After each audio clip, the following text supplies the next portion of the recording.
ऐसा कोई संसार का मानव नहीं है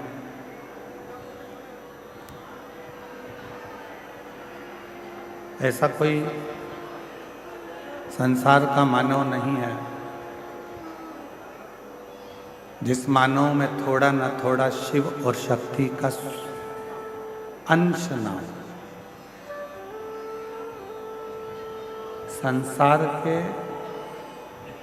प्रत्येक जीव में, संसार के प्रत्येक व्यक्ति में, चाहे वो जलचर हो, थलचर हो, वायुचर हो या कोई भी जीव,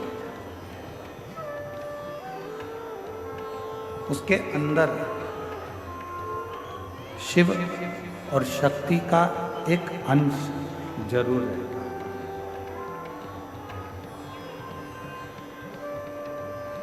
शिव और शक्ति उसके अंदर विराजमान रहती है, शिव और शक्ति का अंश उसके अंदर रहता है।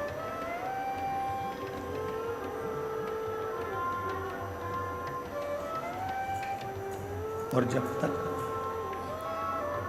शिव की करुणा नहीं होती है या शिव की कृपा नहीं होती है, शंकर करुणा नहीं करते हैं, शिव कृपा नहीं करते हैं, शिव करुणा नहीं करते हैं, शिव कृपा नहीं करते हैं, तब तक संसार का कोई भी मानव हो, जीव हो, वो शिव भक्ति की ओर जा ही नहीं सकता।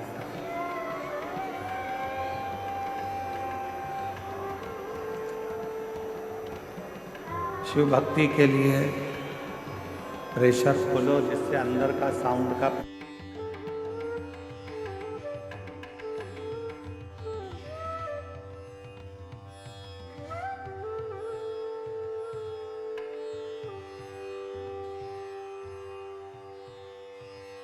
का भक्त लोग कब से इंतजार कर रहे हैं।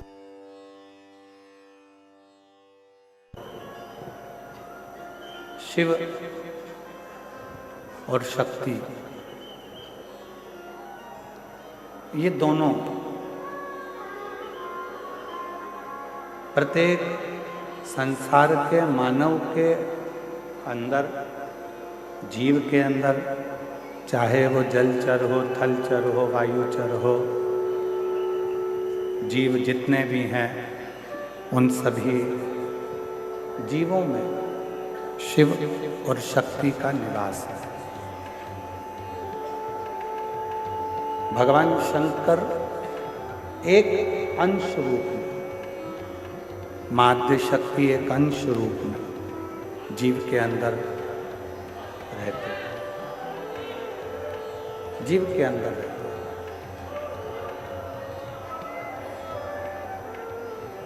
अब उन जीव के अंदर जब शिव बचा हुआ है तो कहते हैं जीव ही शिव है और शिव ही जीव है।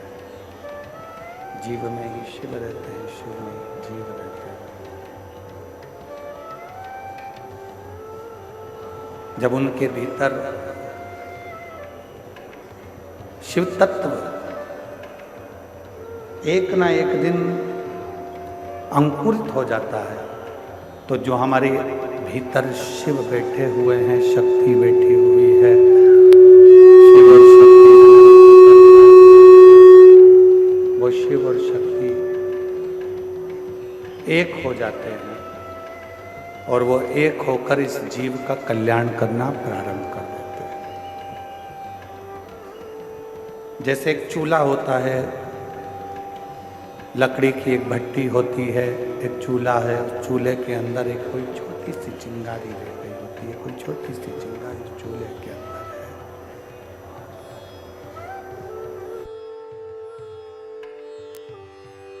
जो छोटी सी चिंगारी चूल्हे के अंदर है, उसमें फूकनी से थोड़ी सी फूक दी जाती है और फूक देते से ही वो चिंगारी अग्नि का रूप धारण कर लेती है। वो चूल्हा वापस जलने लगता है, वो अग्नि वापस जलने लगती है। केवल उसमें फूंक पड़ी और वो फूंक पड़ते से ही वो चूल्हे की जो अग्नि है वो प्रकट हो गई। चूल्हे की अग्नि जो है वो प्रकट हो जाती है केवल फूंक पड़ने से। उसी तरह शिव महापुराण की कथा का जो प्रगट होता है, शंकर जी की कथा का जो प्रगट होता है, शिव महापुराण की कथा का जो प्रगट होता है। आशीष, अंदर भी आवाज नहीं आ रही है तो बाहर क्या आवाज?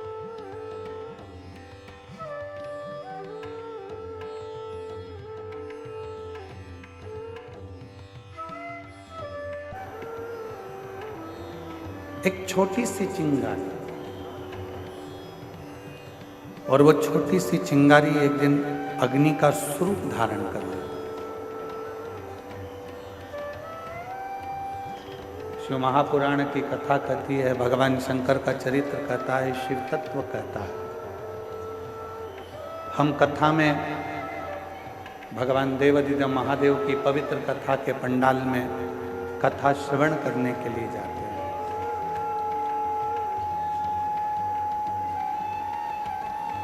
हम भगवान शिव की पवित्र कथा को श्रवण करने के लिए कथा के पंडाल में जाते हैं।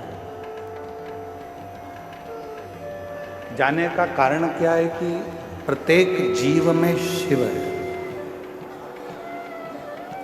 अब जब प्रत्येक जीव में जब वो शिव है और जो शिव प्रत्येक जीव में विराजमान है, तो वो जीव और शिव एक हो तो उनके एक होने का कोई स्थल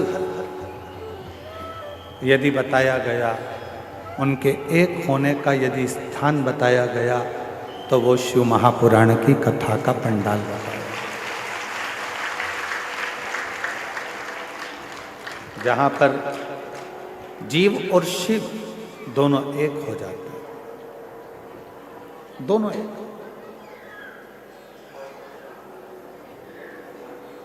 कई लोग कहते हैं, गुरुजी हम जब भगवान शंकर का मंत्र जाप करते हैं, शिव नाम लेते हैं, शिव जी का स्मरण करते हैं, शिव नाम का स्मरण करते हैं, भगवान शंकर की विरल भक्ति को धारण करते हैं या शिव नाम को हम ग्रहण करते हैं, तो हम जब भगवान शंकर के मंत्र को या शिव के नाम को जब हम जपते हैं, शिव नाम को जब हम लेते हैं, तो क्या वो देवादिदेव महादेव तक हमारा लिया गया नाम पहुंच जाता है?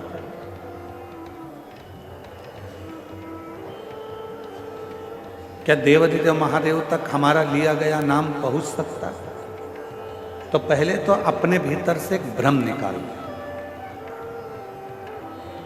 अपने अंदर का एक भ्रम निकालो कि महादेव तक हम जो नाम ले रहे हैं वो पहुंचेगा कि नहीं पहुंचेगा।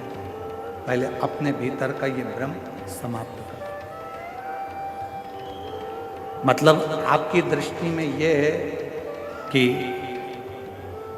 आपकी दृष्टि में लगता है कि ऐसा है कि शंकर भगवान हमसे बहुत दूर है, शिव जी हमसे बहुत दूर है। जब तो आपकी बुद्धि में ये बात आती है कि हम जो बात कहेंगे वो शिव जी सुनेंगे कि ना सुनेंगे, हम जो मंत्र बोलेंगे, जो मंत्र हम बोलेंगे वो मंत्र शिव जी तक पहुंचेगा कि नहीं पहुंचेगा, हम जो मंत्र का स्मरण करेंगे वो देवादिदेव महादेव तक पहुंचेगा कि नहीं पहुंचेगा। आपके भीतर यदि ये विचार चलता है तो मतलब आप ये विचार कर रहे हैं कि शंकर जी हमसे बहुत दूर है। पर शिव महापुराण की कथा कहती है, भगवान देवादिदेव महादेव का चरित्र कहता है, जिस समय पर आप भगवान देवादिदेव महादेव का स्मरण करते हो, उनको याद करते हो, उनका स्मरण करते हो, उस समय पर आपको लगता है कि शिव बहुत दूर हैं, तो उन तक हमारी आवाज़ पहुंचेगी कि नहीं पहुंचेगी। पर शिव कथा कहती है, आपके मुख से जैसे ही भगवान शंकर को याद किया जाता है, शिव का नाम लिया जाता है, शिव का स्मरण किया जाता है, उस समय पर भगवान देवादिदेव महादेव आपके नज़दीक में खड़े होकर उस उच्चारण को श्रवण करते हैं। भगवान शंकर उस उच्चारण को श्रवण कर रहे हैं। भगवान शिव उस उच्चारणों को श्रवण करते।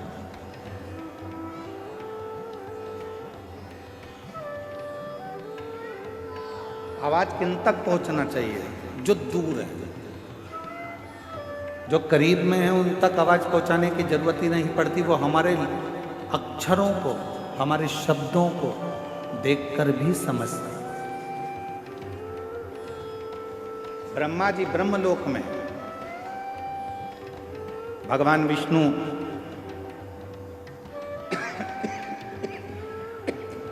वैकुंठ लोक में, इंद्र लोक में, पर मेरा देवाधिदेव महादेव, मेरे भगवान शंकर, मेरे ओघड़दानी, मेरे शिव इसी मृत्यु लोक में। अब ब्रह्मा जी को यदि आपको कुछ कहना है तो भले तुमको तेज बोलना पड़ सकता है। भगवान विष्णु जी को अगर कुछ कहना है तो हो सकता है कि आपको तेज बोलना पड़ सकता है। पर यदि आपको भगवान शंकर से कुछ कहना है तो आपको तेज बोलने की जरूरत ही नहीं पड़ती। वो आपके पास में कंकर शंकर के रूप में विराजमान होकर उस बात को श्रवण करते हैं। बिल्कुल नजदीक में पहुंचकर, नजदीक में बैठकर उस कथा को श्रवण करते हैं, उस बात को श्रवण करते हैं। आपके नजदीक में खड़े होते हैं, नजदीक में बैठते हैं और वो कथा को सुनते हैं।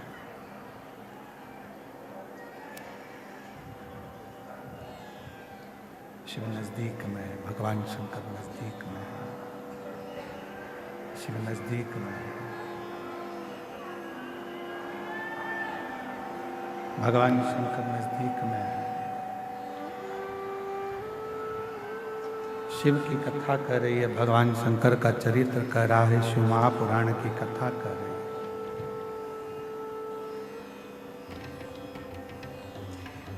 ध्यान नहीं रहा, इससे तो अच्छा रामायणी कुटी वाले महाराज जी के यहाँ का साउंड था, उन्हीं को लेकर आ जाते।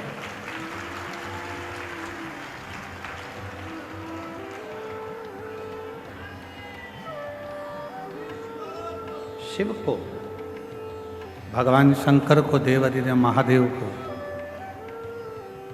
बहुत दूर ढूंढने की जरूरत नहीं। ये कल भी कथा में कहा था, आज भी कथा शंकर को ढूंढने के लिए बहुत दूर, शिव को ढूंढने के लिए बहुत दूर जाने के लिए जरूरत नहीं पड़ती। शिव हमारी श्वासों में, शिव हमारी रोमावली में, शिव हमारी धड़कनों में, शिव हमारे रोमों में समाहित है। जब हमको कुछ भगवान देवाधिदेव महादेव से कहना है तो आप ये अपने मन से निकाल दीजिए कि हमको बहुत दूर हमारे शंकर भगवान हैं, तो हमको बहुत दूर बैठे हुए शिव से कुछ कहना पड़ेगा। कुछ कहना नहीं, शिव से कहना एकदम सरल है। भगवान शंकर से कहना एकदम सरल है। शिव तुम्हारे नजदीक में, शंकर भगवान तुम्हारे करीब में, बिल्कुल नजदीक। और जब हम भगवान शिव से अपने मन की कोई बात कहते हैं तो दुनिया के लोगों को लगता है कि शिव सुनेंगे ना सुनेंगे। शिव पुराण कहती है कि जैसे ही तुम बोलो नहीं तो भी तुम्हारे हृदय में अगर कोई भाव आता है जल चढ़ाते समय, तो शंकर भगवान तुम्हारे मन के भावों को भी पढ़ लेते हैं, सुन लेते हैं, स्वीकार कर लेते हैं। भगवान देवाधिदेव मन के भावों को, विचारों को, शिव के मन के भावों को, अपने विचारों को भी पढ़ लेते, सुन लेते, मन की शुद्ध भावों को भी पढ़ लेते, विचारों को भी पढ़ लेते।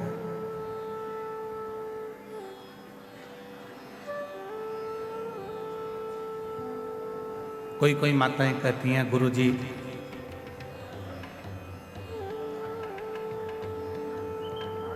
भगवान तो हमारी सुनता ही नहीं है।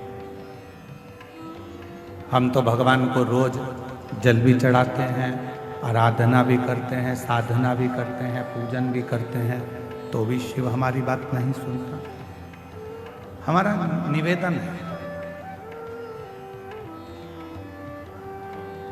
शिव ने कितनी सुंदर संसार की रचना करी है, ये विचार करिए।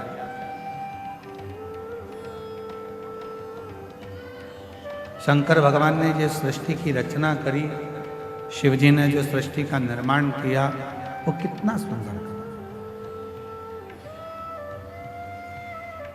फूलों में परमात्मा कीड़े दे देता है। देखिए उस परमात्मा की लीला कितनी विचित्र है कि फूलों में परमात्मा कीड़े दे देता है और पत्थर में परमात्मा हीरे दे देता है। ये उस परमात्मा की कृपा, ये उस परमात्मा की दया है।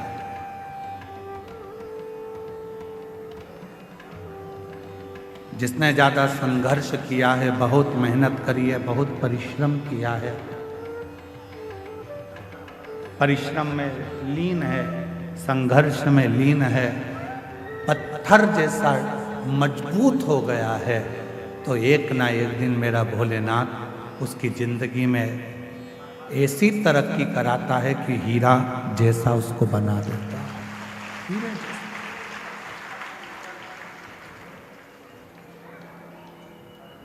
बस उसके लिए एक सबसे बड़ी बात है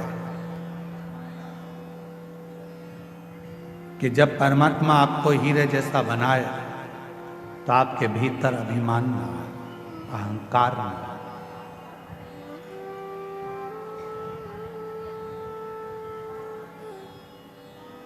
आपके भोजन करने से, अगर आपके भोजन से किसी के मुख में पानी आ रहा है तो आपका भोजन करना बेकार है।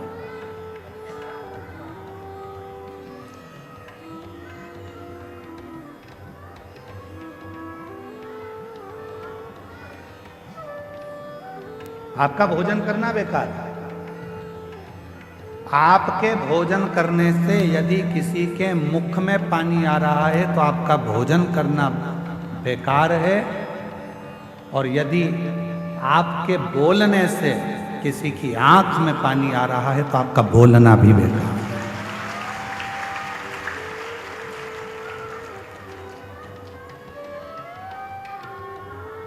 भोजन करते समय भोजन की थाली में जो पकवान है, उस पकवान को देखकर अगर किसी के मुख में पानी आ गया तो आपका जो भोजन आप ग्रहण कर रहे हो वो आपके शरीर को नहीं लगता,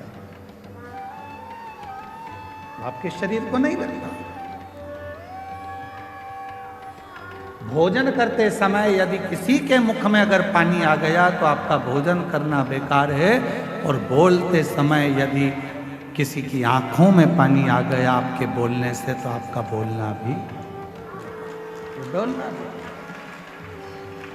फिर वो बोलना आपका बेकार है कि आपने क्या बोल दिया, क्या ऐसा प्रश्न कर दिया, क्या आपने कह दिया कि उसकी आंख में आंसू आ गए, उसके नैनों में जल भर गया, उसके नैनों में अश्रु आ गए। आपका वो बोलना ही बेकार है।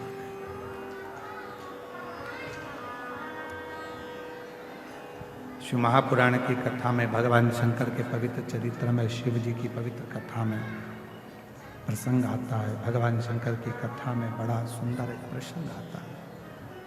पार्वती जी भोजन का जब निर्माण करती हैं, पार्वती जी जब भोजन बनाती हैं, भोजन का निर्माण करती हैं, तो सबसे पहला भोजन पार्वती जी बनाकर अपने जितने गण हैं उन सभी गणों को भोजन कराते, सभी गणों को भोजन कराते।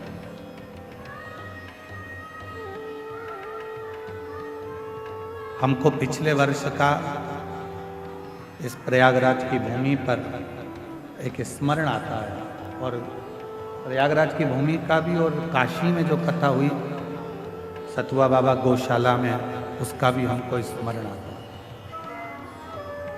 जिस समय पर सतुआ बाबा गौशाला में कथा चल रही थी तो लगभग 12:30-1 बज चुकी थी, तो हम बाबा जी के साथ में दर्शन करने के लिए कहीं गए थे। वहाँ से वापिस आ रहे थे तो हमने सतुआ बाबा जी से पूछा कि प्रसाद हुआ? तो कहा महाराज जी अभी बहुत सारे लोग रह गए हैं, ये 2 बार की पंगत और हो जाए, उसके बाद फिर मैं अपने कक्ष में जाकर जो भी होगा उसको पाऊंगा। एक गुरु, माता, पिता ऐसा ही होता है। सबको खिलाने के बाद सब संतुष्ट हो जाते हैं, तब वो थोड़ा सा प्रसाद पाकर संतुष्ट हो। मैं सतुआ बाबा जी आपको धन्यवाद देता हूं इसके लिए कि आपकी अविरल भक्ति। अभी हम अंदर थे और आप माइक पे, जब लगभग 12:30 बजे आप माइक पे कह रहे थे जो दरवाजे पर बैठा है वहीं बैठ जाए, जो रोड पे बैठा है वो वहीं बैठ जाए, अंदर आने का प्रयास ना करे। कोई वीआईपी नहीं है, ये आप माइक पे बोल रहे थे और पूरा माघ मेला सुन रहा था, पूरा माघ। उस परमात्मा के आगे कौन वीआईपी? आपको जहां जगह मिले वहां बैठो, कथा का रस तत्व ग्रहण करो। और सत्यता में बोले बाबा जी तो केवल एक कथा ये माघ मेले की या फिर आपकी काशी की ऐसी होती है जहाँ पर वीआईपी कल्चर कुछ नहीं होता, वहाँ केवल लोग प्रेम से कथा का रस तत्व ग्रहण करते, भाव से आओ। और बाबा जी ने एक बात और कही थी, माइक पे आप लोग सुन रहे होगे, जल्दी बैठना था तो जल्दी क्यों नहीं आया? अगर आप वीआईपी बनना चाहते हो तो सवेरे जैसे ही ये 10 बजे से 9 बजे से 8 बजे से आके बैठे हैं, वैसे तुम भी आके बैठ जाओ, जगह मिल जाएगी। भक्ति, विश्वास, श्रद्धा, दृढ़ता ये हमें शिव के करीब में लेकर जाती है, भगवान शंकर के नजदीक में लेकर जाती है, शिव तत्व की ओर लेकर जाती है, शंकर के करीब में लेकर जाती है। पार्वती मैया जब भोजन बनाती हैं तो सबसे पहले भोजन गणों को खिलाती। क्यों? जब मेरे भोले बाबा भोजन करें तो गणों के मुख में भोजन को देखकर जल जाए।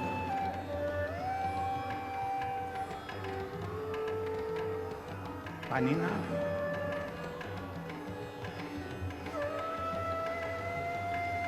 और गण जब भोजन ग्रहण करने के लिए बैठते थे, भोजन ग्रहण कर लेते थे, और भोजन ग्रहण करने के बाद में बाबा का जो प्रसाद बचता था उसको कणका मात्र सारे ग्रहण करते। जितने गण थे वो लेते थे, माँ देवी भी लेती थी, गणेश जी भी लेते थे, कार्तिकेय भी लेते थे, और 33 कोटि देवता भगवान शंकर के प्रसाद को लेने के लिए तत्पर खड़े रहते। इसलिए शिव महापुराण की विद्येश्वर संहिता में लिखा है कि केवल देवों में देव एक महादेव ऐसे हैं कि जिनका प्रसाद तुम्हारे हाथ में अगर आ जाए तो उसको खाने में एक क्षण की भी देरी मत करना, उसी क्षण उस प्रसाद को खा ले। ये शिव महापुराण की विद्येश्वर संहिता में लिखा हुआ। भगवान भोलेनाथ, ये विद्येश्वर संहिता में, शिव महापुराण की विद्येश्वर संहिता में लिखा हुआ। सारे देवताओं का प्रसाद रात को रखा जा सकता है। सत्यनारायण भगवान की कथा हुई, उसका प्रसाद 2-3 दिन रख लोगे चल जाएगा। देवी जी का कोई अनुष्ठान हुआ, उसका प्रसाद 2-4 दिन रखोगे चल जाएगा। नारायण भगवान का अनुष्ठान हुआ, उसका प्रसाद 2-4 दिन रखोगे चल जाएगा। राम जी का कोई उत्सव मनाया, प्रसाद 2-4 दिन रखोगे चल जाएगा। भगवान कृष्ण का प्रसाद 2-4-8 दिन तक रखोगे चल जाएगा। पर शंकर भगवान का प्रसाद चाहे पशुपति व्रत का हो, 16 सोमवार व्रत का हो, संकट सोमवार व्रत का हो, चाहे प्रदोष व्रत का हो, सोमवारी व्रत का हो, चाहे अष्टमी सोमवारी व्रत का हो, शिव जी का प्रसाद पूरी रात नहीं रखा था। रात के पहले, मध्य रात्रि आने से पहले ही उस प्रसाद को पूरा समाप्त करना पड़ता। पूरे प्रसाद को समाप्त करना पड़ता, पूरे प्रसाद। और आप में से कई माताएं ऐसी होंगी जिन्होंने 16 सोमवार का व्रत करा। आप में से कई माताएं ऐसी होंगी जिन्होंने 16 सोमवार का व्रत करा होगा। कितनी माताएं, जरा हाथ उठाओ, 16 सोमवार करी हुई? रखो रखो। आप लोगों को तो मालूम होगा ना कि 16 सोमवार का जब उद्यापन करती हो, जो प्रसाद बनता है उसको रात भर नहीं रखते, उसी जितनी मेरी माताएं आती है 16 सोमवार के 16 सोमवार के उद्यापन में, उनको खिलाकर, रिश्तेदारों को खिलाकर, परिवार को खिलाकर, कुटुंब को खिलाकर, नातों को खिलाकर, रिश्ते को खिलाकर, वो सारा व्रत का जो उद्यापन का प्रसाद होता है, उद्यापन का जो प्रसाद होता है वो पूरा की पूरा उसको समाप्त कर दिया जाता है, उसको विराम दे दिया।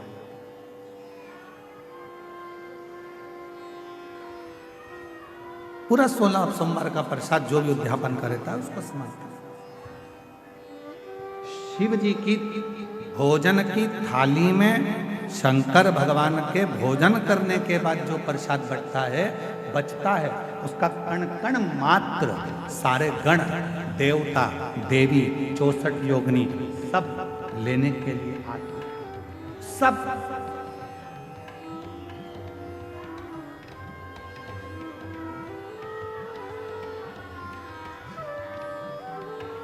एक होता है विषाद और दूसरा होता है प्रसाद। जो जोड़ने से मिला वो विषाद, जो छोड़ने पर मिला वो प्रसाद। ध्यान देना थोड़ा सा। जो जोड़ने से मिला वो विषाद। धन जोड़ा विषाद होगा, कपड़े जोड़े विषाद होगा, वैभव जोड़ा विषाद होगा, सत्ता जोड़ी विषाद होगा। जो जोड़ने पर मिल रहा है वो विषाद है, और जो छोड़ने पर मिल रहा है वो सब प्रसाद की गणना में आता है। वो प्रसाद, विषाद बटोरा जाता है, प्रसाद बांटा जाता है।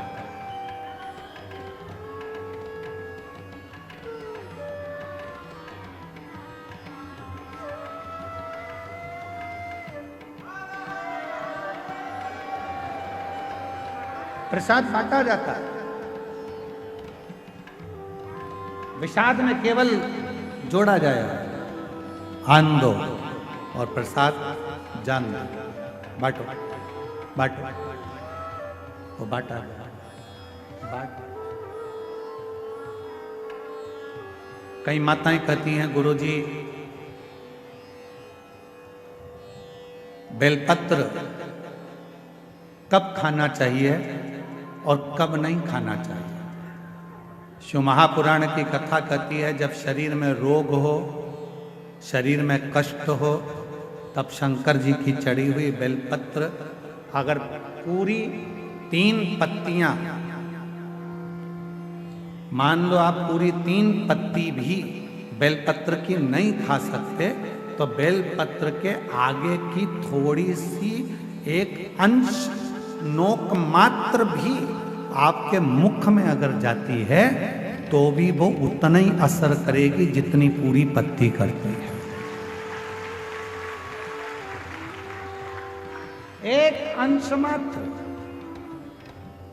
अब कोई तुमसे पूछे क्यों महाराज जी ये कथा कहाँ मिलेगी, तो स्कंद पुराण में, शिव महापुराण में, देवी भागवत में इस कथा का वर्णन है कि भगवान देवादिदेव महादेव हाकड़िया की रोटी बनाई, काकड़िया की साग, और परसे माता पार्वती जी पावे भोलानाथ, माना शिव रटोरे, छोड़ दो कपट मन शिव रटोरे, शिव रटोरे मन शिव रटोरे, छोड़ दो कपट मन शिव रटोरे। काकड़िया की रोटी बनाई, काकड़िया की साग, काकड़िया की रोटी बनाई, काकड़िया की साग, और परसे माता पार्वती जी, परसे माता पार्वती जी पावा भोलानाथ, मन शिव रटोरे, छोड़ दो कपट मन शिव रटोरे, मन शिव रटोरे, मन शिव रटोरे, छोड़ दो कपट मन शिव। हमारे यहाँ शास्त्रों में ऐसा मिलता है कि पार्वती जी भोजन बनाती हैं, शिव जी को खिलाती हैं। भोजन करने के बाद बाबा भोलेनाथ जब भोजन कर लेते हैं, जो पात्र में भोजन बचता है उस पात्र के एक अंश को पार्वती जी निकाल लेती हैं, एक अंश को गणेश जी निकाल लेते हैं, एक अंश को कार्तिकेय निकाल लेते हैं, और बाकी का जितना अंश है उसका कुछ भाग गण ले जाते हैं और उसका कुछ भाग देवता अपने साथ लेकर जाते हैं। तो कहा 33 कोटि देवताओं को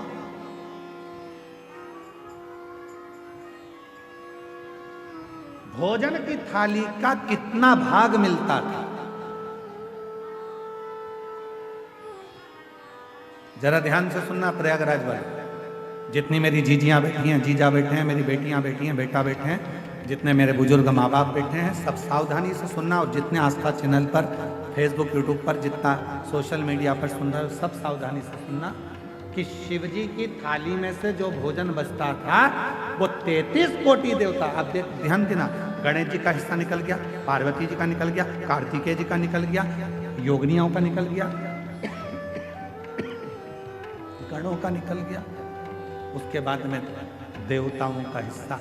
आखिर वो देवताओं के हिस्से में से 33 कोटि देवताओं को उस भोजन में से मिलता कितना भोजन मिलता होगा, वो प्रश्न है। तो कहा प्रसाद का मतलब क्या है? जो शंकर जी की थाली में से भोजन जाता था, भगवान नारायण के लिए लक्ष्मी जी लेकर जा रही हैं, और वैकुंठ जाते जाते जितने देवता उस प्रसाद का दर्शन करते थे, वो प्रसाद उतना उतना उन देवताओं की दृष्टि में समाहित होकर उनके हृदय में उतरता जाता था। भोजन का कण मात्र का दर्शन भी सुख दे जाता, कण मात्र का दर्शन भी सुख दे रहा।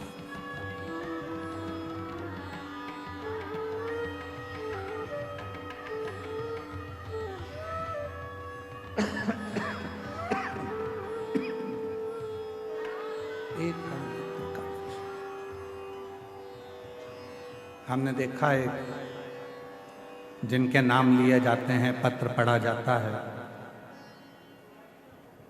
जब वो बेलपत्री लेने के लिए आते हैं और बेलपत्री लेकर जाते हैं तो कई माताएं कहती है उस बेलपत्र का दर्शन करा दो। बेलपत्र लेकर जाने वाला पूछता है कि बेलपत्र का दर्शन कर कर क्या करोगे? हमने शिव पुराण में पढ़ा है, उमा संहिता में वर्णन है, कुमार खंड में भी वर्णन है कि शिव जी के प्रसाद का मात्र दर्शन कर लेने से भीतर के सारे विषाद समाप्त हो जाते हैं।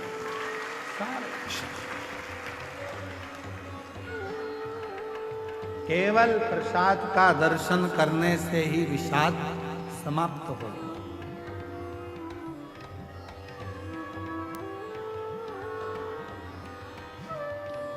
आप लोग रोज रोज अगर बेलपत्री खाओगे, भाई स्वास्थ्य खराब है तब थोड़ा सा अंश ले लो, रोज रोज खाओगे तो मुख में छार छार सा, कई बार स्वाद नहीं आता, फिर भोजन कई बार जिह्वा छारी छारी सी हो जाती। रोज क्यों खाना? रोज बेलपत्र अगर उठाकर ला भी रहे हो, उसमें से एक अंश मात्र, कण का मात्र बेलपत्र को अपने मुख में ले लो। बाकी के बेलपत्र का क्या करें गुरुजी? लाओ, सुखाओ, इकट्ठी हो जाए, चूरा बनाओ, चूरा बना के महीन पीस कर उसको रख लो, उसको रख लो। कभी कोई बहुत ज़्यादा कोई तकलीफ में व्यक्ति मिले, उसको चुटकी मात्र की वो बेलपत्र का चूरा जो शिव पर चढ़ी हुई बेलपत्र है उसका दे। महाराज जी, बाबा जी, अभी एक गौ माता को बीच में एक रोग हो गया, गाय के पूरे शरीर पर महाराज जी ऐसे गांठ गांठ जैसे फुंसियां पड़ने लगी। वो स्मरण में हमें आ नहीं रहा है?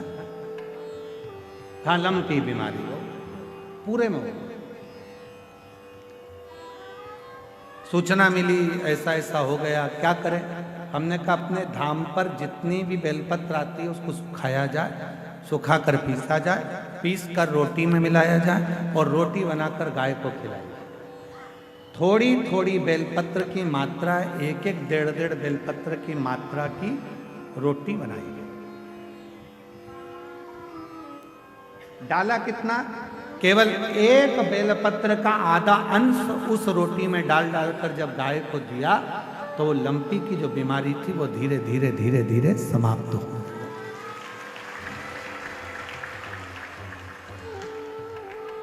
दवाई की तरह बेलपत्र की भी मात्रा होती है कि कितनी मात्रा में खाना है। ऐसा नहीं कि बेलपत्र पूरी मिली है तो हमको पूरी ही खाना है, दे जाओ, थोड़ी थोड़ी घर में सबको दे दो, बाकी के संभाल के रखो। कोई जीव को, कोई व्यक्ति को जरूरत पड़े उस समय पर वो पानी से उसको थोड़ी सी डाली और निगल गए।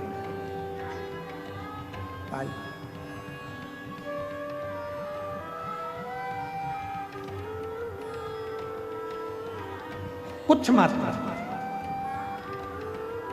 और बीमारी हो तब जरूर उसकी बेलपत्र का थोड़ा सा भाग शिव पे चढ़ा हुआ अवश्य।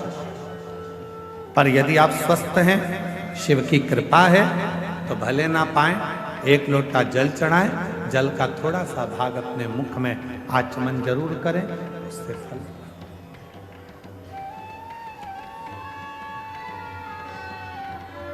एक माता यहां बैठी है जिसको डॉक्टर ने मना कर दिया था कि तुम मां नहीं बन सकती।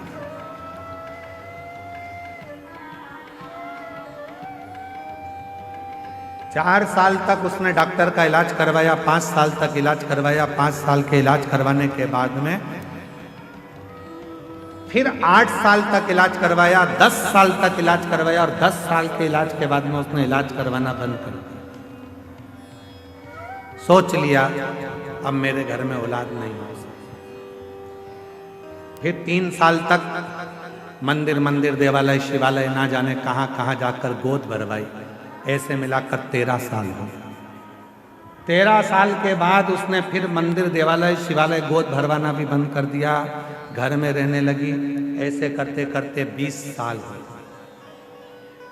20 साल होने के बाद में 21 साल हो गए, 21 साल के बाद 22 साल हो गए, और 22 साल के बाद उसने, किसी ने एक क्लिप भेज दी मोबाइल पर कि सफेद आंकड़े की जड़ तुमरुका जी का नाम लेकर शिव जी के ऊपर 21 बार घुमाकर नंदी के पास खड़े होकर कमर में बांध ली जाए तो बाबा की कृपा से औलाद जरूर होती है। और उस महिला ने 22 साल के बाद वो क्रम करा और बाबा की कृपा से 22 साल के बाद औलाद का जन्म। वो बेटी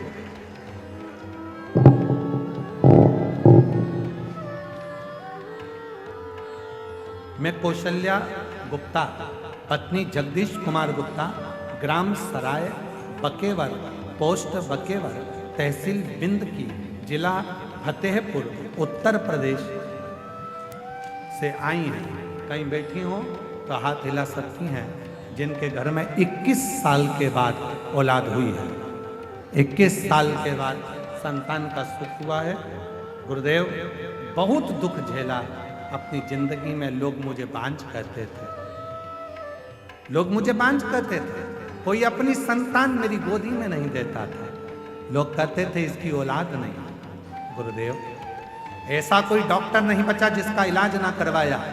आखिरी में तब आपकी कथा को श्रवण किया और सफेद आंकड़े की जड़ का प्रयोग करा, और बाबा की कृपा से शादी के 21 वर्ष के बाद मुझे खुशी प्रदान हुई, और 21 साल के बाद मेरे घर में संतान ने जन्म लिया। 21 साल। कहीं बैठी हो तो हाथ हिला सकती हैं। बच्चे का फोटो लगाया है, वो आप देख सकते हैं।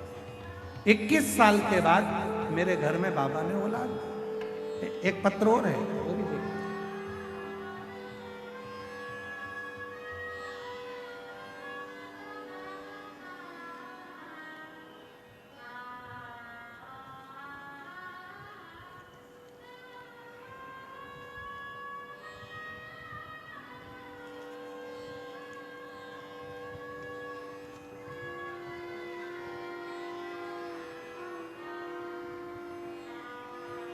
गुरुजी, मेरा नाम रश्मि मिश्रा, मेरे पति का नाम सौरभ मिश्रा है। कहीं बैठे हो रश्मि मिश्रा, सौरभ मिश्रा। ग्राम सातो सुल्तानपुर, जिला फतेहपुर, उत्तर प्रदेश की रहने वाली। आप ही हैं? लेकर आ जाओ बच्चे को, आ जाइए। गुरुजी, शादी के कई साल निकल गए थे, औलाद का सुख नहीं था। सब जगह इलाज करवा करवा के थक गए। तब आखिरी में किसी बहन जी के कहने पर पशुपतिनाथ का व्रत किया और महादेव को जल चढ़ाना प्रारंभ करा। और बाबा की ऐसी कृपा हुई गुरुदेव कि हमारे यहाँ कई सालों के बाद बाबा ने औलाद का सुख दिया।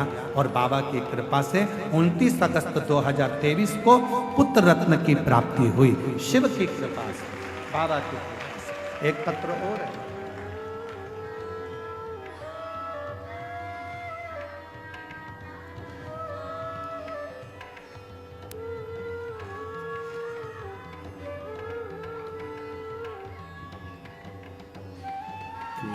कृपा का क्या है भरोसा, कब किस पर हो जाए, जरा सी हम पर कर दो, जरा सी हम पर कर दो। तेरी कृपा का क्या है भरोसा, कब किस पर। मेरा नाम अर्चना पांडे, मिर्जापुर शहर से आई हूँ। 16 वर्ष तक मेरे घर में पुत्र रत्न की प्राप्ति नहीं हुई और बाबा की कृपा से सफेद आंकड़े की जड़ का प्रयोग और पशुपतिनाथ का व्रत किया। उससे बाबा की कृपा से 16 साल के बाद पुत्र रत्न की प्राप्ति हुई। कहीं बैठे हो तो आस। शिव शिव है, शंकर शंकर है, ओगड़दानी ओगड़दानी है। उस पर करा गया भरोसा विश्वास। जरूरी नहीं कि दवाई की पूरी बोतल लेकर आओगे तो पूरी की पूरी बोतल एक बार में ही पी जाओगे। दवाई का पत्ता खरीद कर लाओगे तो दवाई का पूरा पत्ता एक साथ खा जाओगे। नहीं, जैसे दवाई एक एक गोली ली जाती है, पीने वाली दवाई एक एक ढक्कन ली जाती है, चम्मच से ली जाती है, उसी तरह जब रोग बीमारी तकलीफ आए भी तो बेलपत्री का अगर थोड़ा सा भी अंश हमारी इस मुख से भीतर प्रवेश करेगा तो हमारे रोग को समाप्त जरूर करेगा, निश्चित। हमारे रोग को हमारे रोग को समाप्त जरूर करेगा। एक विश्वास, एक भरोसा। 33 कोटि देवताओं में प्रसाद कैसे बंटता है? तो कहा केवल दर्शन ही मूल है, केवल दर्शन।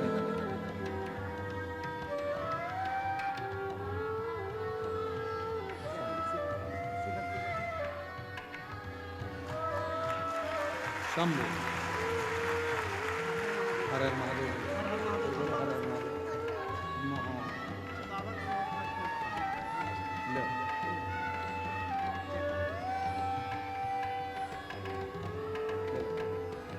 बधाई आपको बहुत,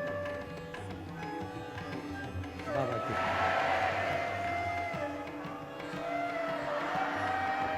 बधाई। जो जैसी भावना लाया वो वैसा ही फल पाया, नहीं खाली उसे लौटाया, वो मन ही मन हर्ष और कर दिया माला काशी वाले ने लुटा दिया भंडार काशी वाले। जिस भावना से आता शिव के मात्र प्रसाद का भी दर्शन हमारे विषादों को समाप्त कर दे।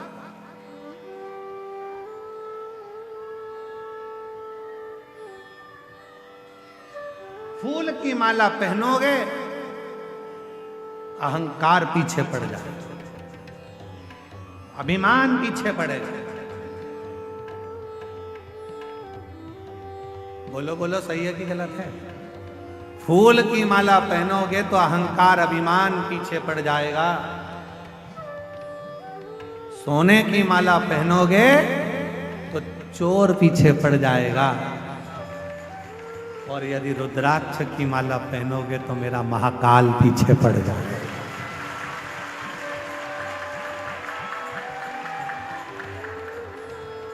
अब मर्जी तुम्हारी, फूल की पहनकर अभिमान को पीछे चलाना है, सोने की माला पहनकर चोर को पीछे चलाना है, कि रुद्राक्ष को धारण कर कर मेरे काल अधिपति महाकाल को साथ लेकर चलना। ये आपके ऊपर है, ये आपके ऊपर निश्चित कर, आप किस माला को धारण कर रहे हैं।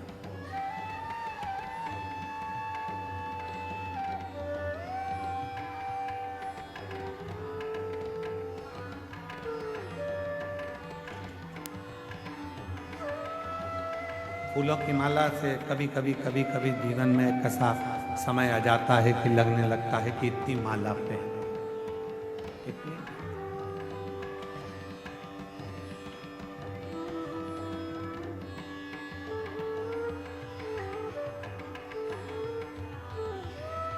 हमने एक कथा में वर्णन किया था, आप लोगों ने श्रवण किया होगा, कि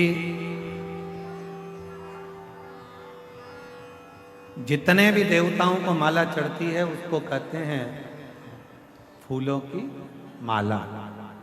और शिव जी को जो माला चढ़ती है उसको माला नहीं कहते, उसको क्या कहते हैं? हार। मतलब मैं जिंदगी से हार चुका हूं, कुछ भी मेरे पास में नहीं है, हर जगह से हार कर तब तेरे चरणों में आकर बैठा हूं। ये हार तुझे स्वीकार करना है और मुझे विजय करना है। ये तेरे ऊपर, ये तेरे ऊपर।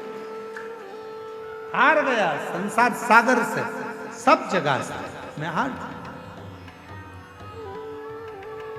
इसीलिए शायद शिव महापुराण की कथा में वर्णन आता है कि पार्वती जी जब छोटी अवस्था में थी, बाल्य अवस्था में थी, देवऋषि नारद ने उनका भाग्य बता दिया था, इसका जो पति होगा भस्म धारण करने वाला, मृगछाला पहनने वाला और जटा जोट बांधने वाला, इनका जो पति होगा वो ऐसा अड़भंगा पति होगा। विचार कर लिया था, मैं अपनी बेटी का विवाह नहीं करूंगा, अपनी बेटी का विवाह नहीं करूंगा। विचार कर, मैं अपनी बेटी को नहीं करूंगा, मैं अपनी बेटी का विवाह नहीं करूंगा, मैं अपनी बेटी की शादी नहीं करूंगा। ये विचार कर लिया।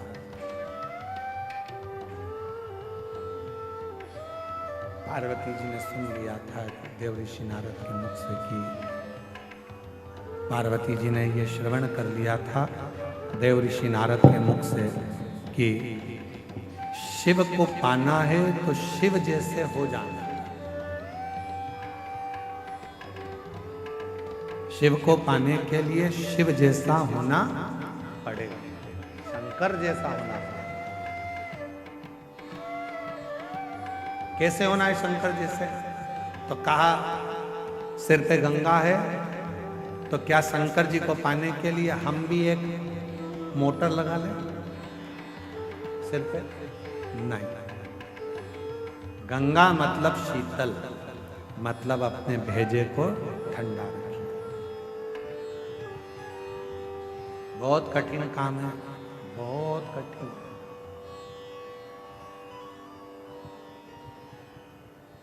दुनिया का सबसे कठिन काम अगर कोई सा है तो अपने मस्तिष्क को, भेजे को ठंडा रखना, अपने मस्तिष्क को ठंडा रखना, ये दुनिया का सबसे कठिन काम, बहुत कठिन।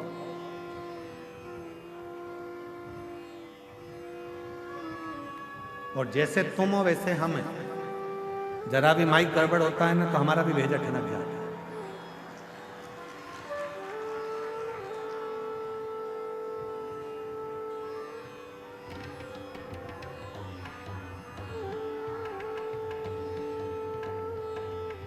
दुनिया का सबसे कठिन काम है अपने भेजे को ठंडा रखना। तो महाराज जी फिर आप कहते हो कि भेजा ठंडा रखो, जब तुम्हारा ही गर्म है तो हम काहे ठंडा रखें?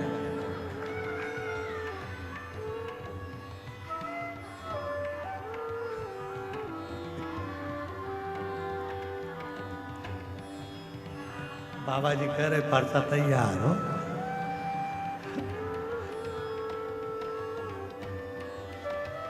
वल्लभ कुल की बलियारी जब देखो जब तैयार तो हम कैसे ठंडा रखें। शिव कथा कहती है शीतलता, जितना समय हो सके उतने समय शांत शीतल संयम बहुत, जितना समय जितनी देर हो सके शीतलता अपने भेजे मस्तिष्क। फिर किसी ने कहा शंकर भगवान भस्म लगाते हैं तो क्या हम भस्म चढ़ा लें? मत चढ़ा, आप भस्म की जगह शिव की भक्ति का रंग चढ़ाओ। भगवान शंकर की अविरल भक्ति को चढ़ाने का प्रयास। फिर किसी ने कहा शंकर भगवान हमने सुना है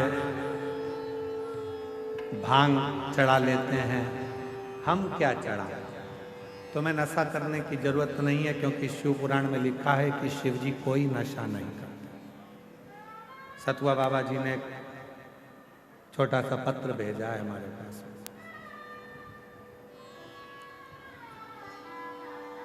और नीचे लिखा आपका सतुआ बाबा। हम आपको और किसी का होने भी नहीं देंगे, हम काहे टेंशन में लेते।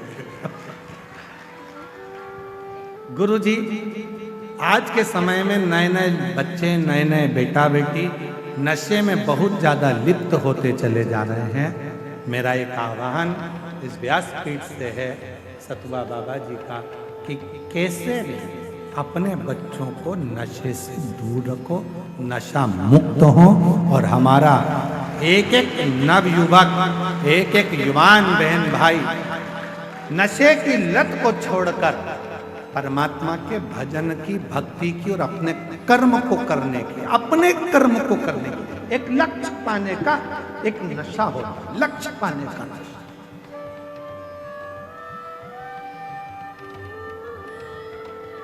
सीए बनना है, भेजे में रख लो उसको कि मुझे सीए बनना है, मतलब मेरे अंदर एक नशा चढ़ गया सीए बनने का, बनकर रहूंगा।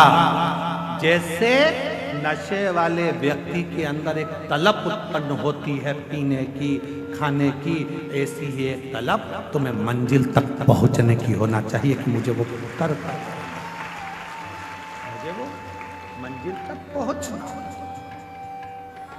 सीए बनना बनूंगा, सरकारी नौकरी करना है करूंगा। एक पत्र अच्छा है, पहले उसको सुनो, बहुत अच्छा पत्र।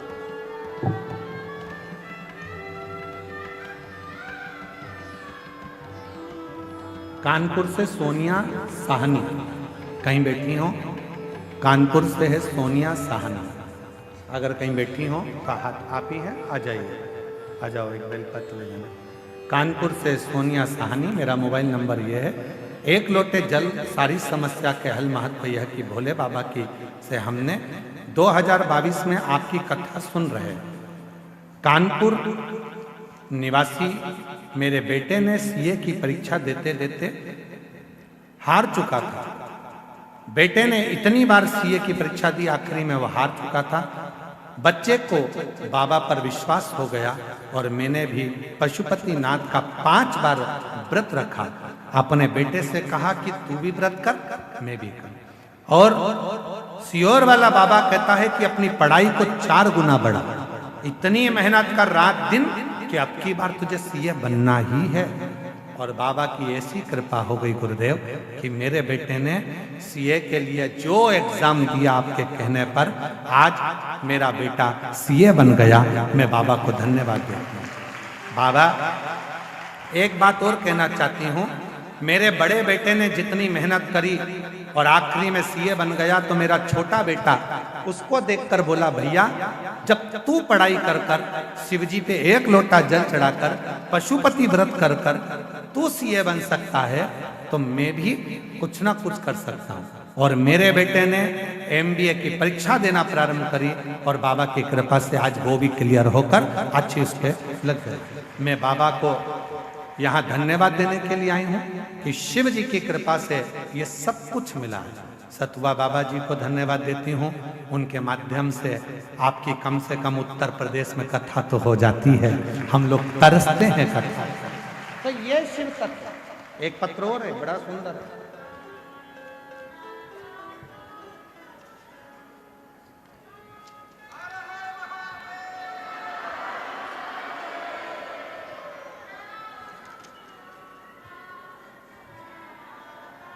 मेरा नाम कृष्ण मिश्रा, महादेव के चरणों को नमन करती हूँ। देव 2021 से शिव पुराण की कथा टीवी पर मोबाइल पर सुनती हूँ। कहीं बैठी हो तो हाथ हिला सकती हैं। कृष्ण मिश्रा महादेव की कथा, इसमें नाम है कृष्ण मिश्रा, तिलहर जिला शाहजहाँपुर उत्तर प्रदेश से हैं। कहीं बैठी हो तो हाथ हिला सकती हैं और आ सकती हैं। गुरुदेव मोबाइल पर कथा सुनती थी। मेरा बेटा बहुत मेहनत कर रहा था पर सरकारी नौकरी नहीं लग पा रही थी। आखिरी में मैंने बेटे से पशुपतिनाथ के व्रत का किया, खूब मेहनत करी, रात दिन एक करा और बाबा की कृपा से आज मेरे बेटे ने नौकरी के लिए जो अप्लाई करा था 2025 में मेरे बेटे की नौकरी यूपी पुलिस में लग गई है। मैं बाबा को यहाँ प्रणाम करने के लिए आई हूँ।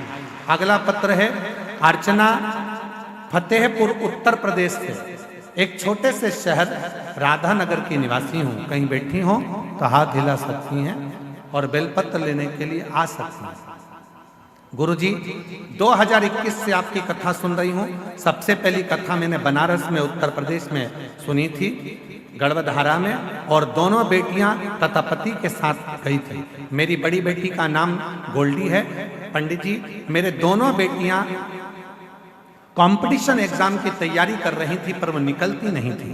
तब मेरी बड़ी बेटी ने एसएससी जीडी का एग्जाम दिया और बाबा की कृपा से एक बार कथा सुनी और बाबा से विनय कर कर मेहनत कर कर आज मेरी बेटी उसमें निकल गई। और दूसरी बेटी ने भी फिर वापिस एसएससी जीडी का एग्जाम दिया और बाबा की कृपा से वो भी क्लियर कर लिया। आज मैं बाबा को यहाँ धन्यवाद देने के लिए आई हूँ, बाबा को प्रणाम करने के लिए। ये शिव तत्व, ये भगवान शंकर की अविरल भक्ति, विश्वास जब दृढ़ होता है। ये बैठे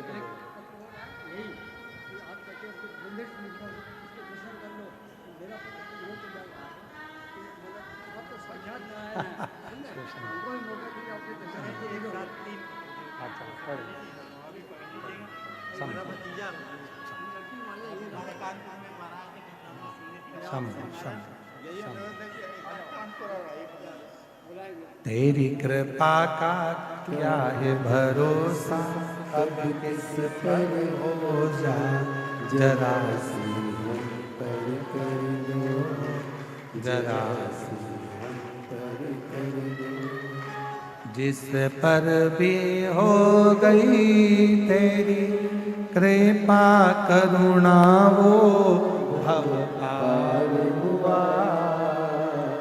भव पार हुआ। पापी हो जाए जितना उसका भी बाबा उद्धार हुआ, उद्धार हुआ। गिद्ध अजामिल गणिका जैसे तेरे मन को भा, जरा सी हम पर कर दो, जरा सी हम पर कर दो। तेरी कृपा का क्या भरोसा, कब किस पर हो जाए, जरा सी हम पर कर दो, जरा सी। शिव को पाना, भगवान शंकर को पाना, शिव को अपना बनाना। शिव जैसे हो जाओ, भेजा ठंडा हो, भस्म भले न चढ़े पर शिव भक्ति का रंग चढ़े,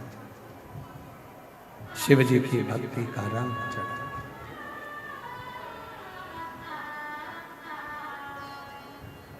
पार्वती मैया का जब जन्म हुआ प्रकट हुई। देव ऋषि नारद ने उनका भाग्य बताया और भाग्य बताकर कहा कि इसके तो भाग्य में ये सब लिखा हुआ है। पार्वती जी ने विचार कर लिया कि मैं शिव को अपना बनाऊंगी, मैं भगवान शंकर को अपना बनाऊंगी, शिव को अपना बनाऊंगी। और पार्वती शिव को अपना बनाने के लिए पूर्ण तरह से भगवान शंकर की विरल भक्ति में डूबी।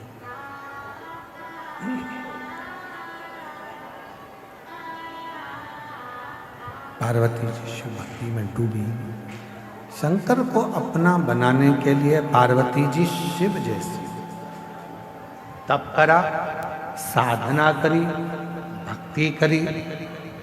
एक समय ऐसा आ गया कि पार्वती जी की उम्र 4 वर्ष की थी। थोड़ा ध्यान से सुनना, 4 वर्ष की पार्वती जी की उम्र थी।